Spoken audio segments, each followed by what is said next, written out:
بسم اللہ الرحمن الرحیم۔ السلام علیکم ورحمۃ اللہ وبرکاتہ۔ ایک بادشاہ تھا جس کا ارادہ اپنی مملکت کی زمین کی سیر کا اور حال دیکھنے کا ہوا۔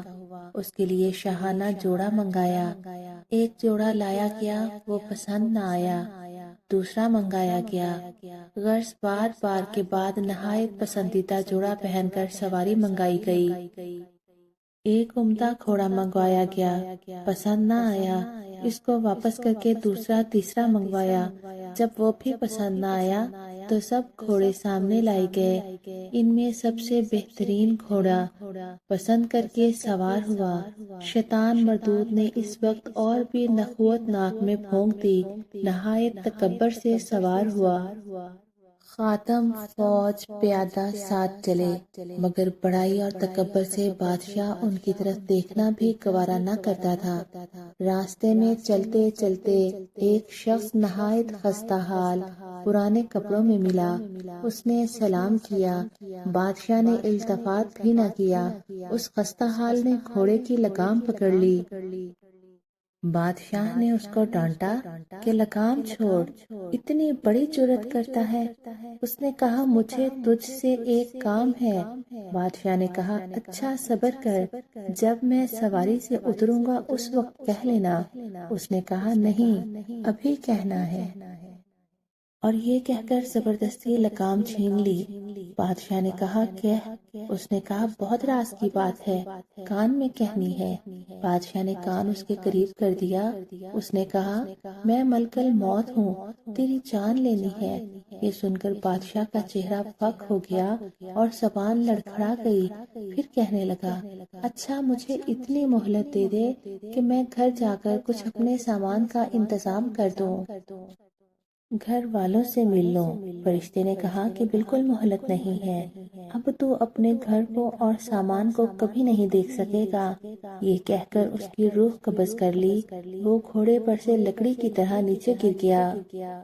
اس کے بعد وہ فرشتہ یعنی ملک الموت ایک نیک مسلمان کے پاس گیا کہ وہ نیک بندہ بھی کہیں سفر میں جا رہا تھا۔ اس کو جا کر سلام کیا۔ اس نے وعلیکم السلام کہا۔ اس نے کہا مجھے تیرے کان میں ایک بات کہنی ہے۔ اس نے کہا کہو۔ اس نے کہا میں ملک الموت ہوں۔ اس نے کہا بہت اچھا کیا، تیرا آنا بڑا مبارک ہے۔ ایسے شخص کا آنا جس کا فراق بہت طویل ہو گیا تھا۔ مجھ سے تو جتنے آدمی دور ہیں ان میں سے میں کسی سے بھی ملاقات کا اتنا شوقین نہ تھا جتنا تمہاری ملاقات کا تھا۔ فرشتے نے کہا کہ تم جس کام کے لیے گھر سے نکلے ہو اس کو جلدی پورا کر لو۔ اس نے کہا مجھے حق تعالی شانہ سے ملنے سے زیادہ محبوب کوئی بھی کام نہیں ہے۔ فرشتے نے کہا کہ تم جس حالت پر مرنا اپنے لیے پسند کرتے ہو میں اسی حالت میں جان قبض کروں گا۔ اس شخص نے کہا کہ تمہیں اس کا اختیار ہے۔ فرشتے نے کہا مجھے یہی حکم دیا گیا ہے کہ تمہاری خوشی کا اتباع کروں۔ اس شخص نے کہا کہ اچھا تو مجھے وضو کر کے نماز پڑھنے دو، اور جب میں سجدے میں جاؤں تو میری روح قبض کر لینا۔ چنانچہ اس نے نماز شروع کی اور سجدے میں اس کی روح قبض کی گئی۔ ایک شخص نے بہت سا مال جمع کیا تھا اور کوئی چیز بھی ایسی نہ چھوڑی جو اپنے یہاں نہ منگوائی ہو، اور ایک بہت بڑا عالیشان محل تیار کیا جس کے 2 دروازے تھے۔ ان پر غلام محافظ مقرر کیے اور مکان کی تیاری کی۔ بہت بڑی دعوت کی جس میں اپنے سب عزیز و اقارب کو جمع کیا۔ ایک بہت بڑے عالیشان تخت پر ایک ٹانگ کھڑی کر کے دوسری ٹانگ اس پر رکھے بیٹھا تھا۔ لوگ کھانا کھا رہے تھے اور وہ اپنے دل میں کہہ رہا تھا کہ ہر قسم کا ذخیرہ اتنا جمع ہو گیا ہے کہ کئی سال تک تو اب خریدنا نہ پڑے گا۔ یہ خیال دل میں ہی گزر رہا تھا کہ ایک فقیر پھٹے کپڑے گردن میں فقیروں جیسا جھولا پڑا ہوا دروازے پر آیا۔ اور اس زور سے کباڑوں کو پیٹنا شروع کیا کہ اس کے تخت تک کی آواز پہنچی۔ غلام دوڑے ہوئے آئے کہ یہ کون نامعقول ہے، اس سے جا کر پوچھا یہ کیا بات ہے؟ اس فقیر نے کہا کہ اپنے سردار کو میرے پاس بھیج دو۔ غلاموں نے کہا کہ ہمارے آقا تجھ جیسے فقیر کے پاس آئیں گے؟ اس نے کہا ضرور آئیں گے، اس سے جا کر کہہ دو۔ وہ آقا کے پاس گئے اور اس سے قصہ سنایا۔ اس نے کہا تم نے اس کو مزہ نہ چکھایا؟ اتنے میں اس فقیر نے دوبارہ پہلے سے بھی زیادہ زور سے کباڑوں کو پیٹا، جس پر دربان دوڑے ہوئے پھر دروازے پر آئے تو اس فقیر نے کہا کہ اس اپنے آقا سے کہہ دو کہ میں ملک الموت ہوں۔ یہ سن کر ان کے ہوش اڑ گئے اور آقا سے جا کر کہا تو وہ بہت عاجزی سے کہنے لگا کہ اس سے یہ کہہ دو کہ میرے فدیے میں کسی دوسرے کو قبول کر لے۔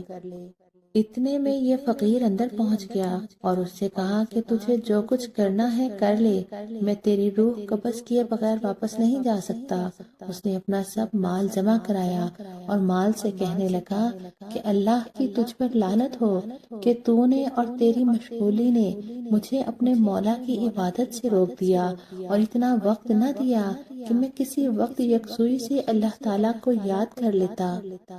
حق تعالی شانہ نے اپنے قدرت سے مال کو گویائی عطا کی۔ اس نے کہا مجھے کیوں لعنت کرتا ہے؟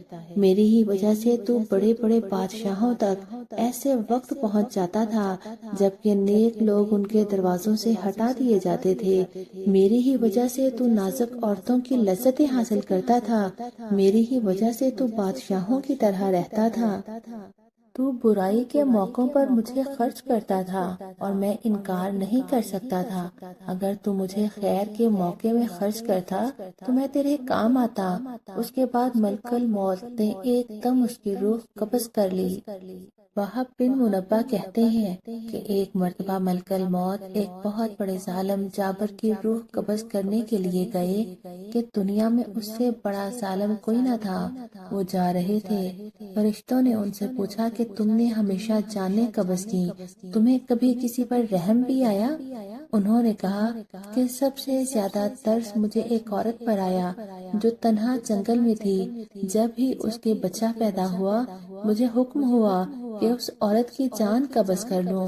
مجھے اس عورت کی اور اس بچہ کی تنہائی پر بڑا ترس آیا کہ اس بچہ کا اس جنگل میں جہاں کوئی دوسرا نہیں ہے کیا بنے گا؟ فرشتوں نے کہا کہ یہ ظالم جس کی روح تم لے جا رہے ہو وہی بچہ ہے۔ ملک الموت حیرت میں رہ گئے، کہنے لگے مولا تو پاک ہے، بڑا مہربان ہے، جو چاہتا ہے کرتا ہے۔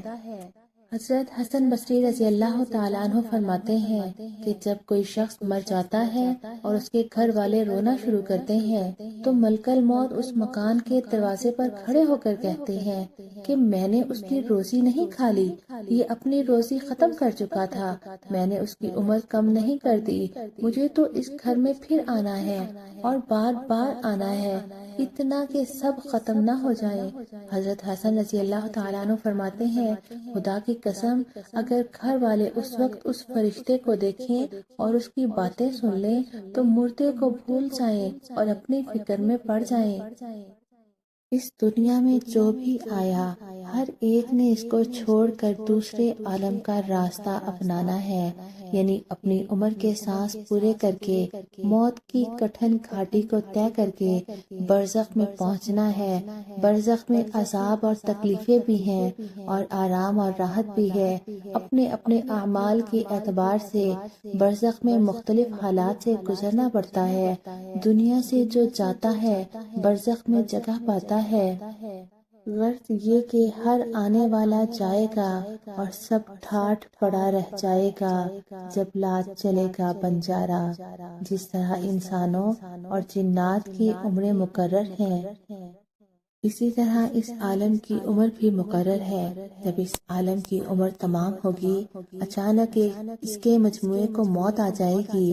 افراد کے چلے جانے کو موت اور پورے عالم کے چلے جانے کو قیامت کہتے ہیں۔ موت و حیات کی حکمت بیان فرماتے ہوئے اللہ جل شانہ نے ارشاد فرمایا جس نے پیدا کیا موت کو اور زندگی کو تاکہ تم کو جانچا جائے کہ تم میں اچھے کام کون کرتا ہے۔